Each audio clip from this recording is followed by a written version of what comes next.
Hi, my name is Nicole Hildebrand. I'm in Comms 101 doing a persuasive speech on generosity. My audience today is Bill from Tennessee. Hello. Hi. Did you know that your community, that there could be 1 in 25 people experiencing food insecurity? That's 38 million people in the United States that experience food insecurity. And 14% of families are living in poverty. In 2022, there was a 35% of households that had children in it said that they struggled to be able to pay their usual costs. This is a growing concern in the United States that Americans do not have all their basic needs met. As a Christian, I understand the importance of helping my neighbor out. But what happens when it's your family that's struggling? What happens when all of a sudden you used to be generous, you used to give more at church, and all of a sudden you have to get a new roof?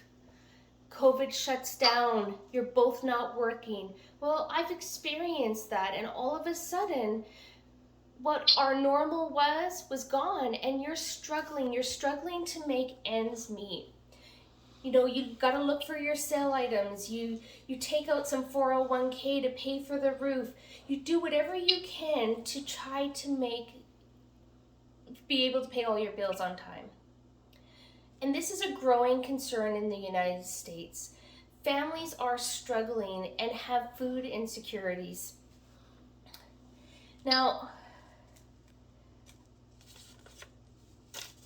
I live in the state of Tennessee, and I thought I would do a little bit more research on that food insecurities or not having enough not having enough clothing or housing.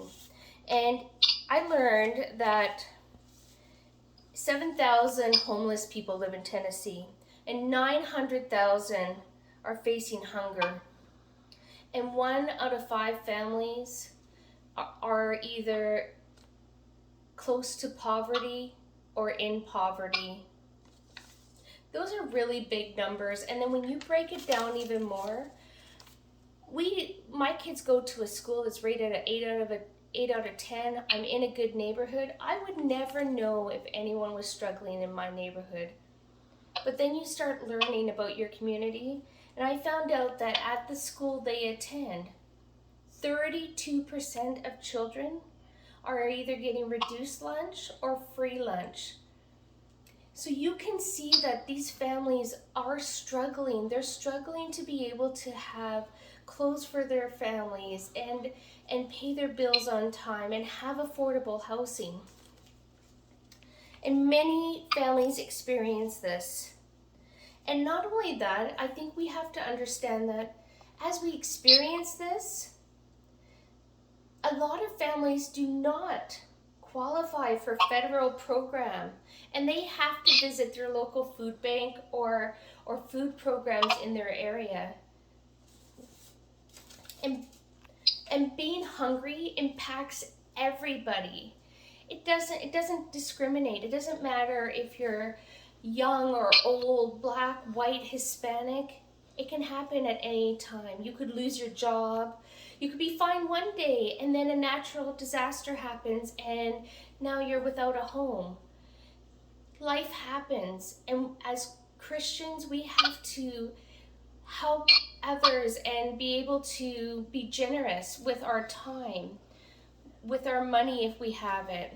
So my situation, I couldn't afford to be as generous as I was before. So what I did was we started buying our children's clothes at the Goodwill. And instead of donating maybe food or money, I volunteered my time. So I would provide hot meals at my church for families that were in need.